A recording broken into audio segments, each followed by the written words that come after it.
अक्सर आप में से कई लोगों की ट्रेन स्टेशन पर देरी से पहुंचने की वजह से छूट गई होगी।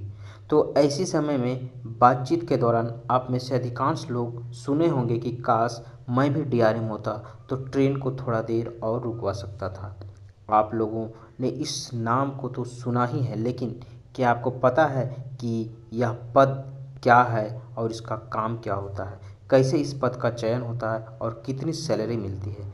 इन तमाम बातों को आगे हम विस्तार में बताने जा रहे हैं। तो फ्रेंड्स, वीडियो के अंत तक बने रहें। तो वीडियो स्टार्ट करते हैं। भारत में रेलवे का एक बहुत बड़ा नेटवर्क है। इसका नियंत्रण भारत सरकार के रेलवे मंत्रालय द्वारा किया जाता है। इस मंत्रालय में एक पद ऐसा होता है जिसे डीआरएम कहा जाता है, यानी कि डिविजनल रेलवे मैनेजर, यानी कि मंडल रेल प्रबंधक हिंदी में बोला जाता है। मंत्रालय भारतीय रेल के संचालन के लिए इसे कई जोन में रखा है। इसके बाद इन जोन को कई मंडल में अलग अलग किया गया है फ्रेंड्स।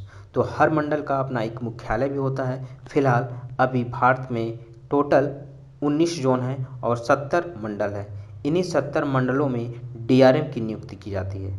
तो फ्रेंड्स, ये तो जान लिया आपने कि डीआरएम होता क्या है। अब देखिए डीआरएम का काम क्या होता है फ्रेंड्स। ठीक है, तो डीआरएम यानी कि डिविजनल रेलवे मैनेजर का एक एडमिनिस्ट्रेटिव प्रमुख या एग्जीक्यूटिव ऑफिसर होता है फ्रेंड्स। यह रेलवे से संबंधित सभी तरह की जिम्मेदारी के लिए जिम्मेदार होता है। ठीक है, इसका काम प्रतिदिन ट्रेन के संचालन, ट्रैक के रखरखाव, स्टेशन भवन आदि का ध्यान रखना होता है। इसके अलावा रोजाना डीआरएम अपने क्षेत्र में जनरल मैनेजर यानी कि महाप्रबंधक, जिसको जीएम के शॉर्ट फॉर्म बोला जाता है, को रिपोर्ट करना होता है।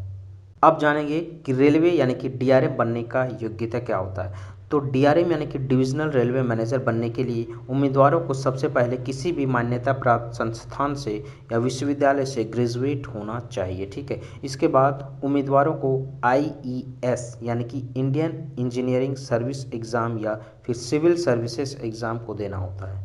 इस परीक्षाओं के पास करने के बाद उन्हें रैंक के अनुसार इंडियन रेलवे की ग्रुप ए सर्विसेज यानी कि आईआरएसई, आईआरएसएमई, आईआरएसएसई, आईआरएसईई, आईआरएसएस, आईआरटीएस, आईआरएएस और आईआरपीएस में से किसी एक में चयन किया जाता है।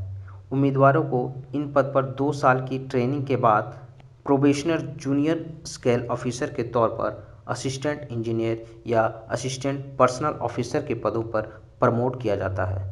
इसके 2 साल बाद सीनियर स्केल ऑफिसर के रूप में प्रमोशन दिया जाता है और 3 साल बाद जूनियर एडमिनिस्ट्रेटिव ऑफिसर के रूप में नियुक्त किया जाता है। इसके बाद 10 से 15 साल में सीनियर एडमिनिस्ट्रेटिव ग्रेड ऑफिसर पर प्रमोट किया जाता है।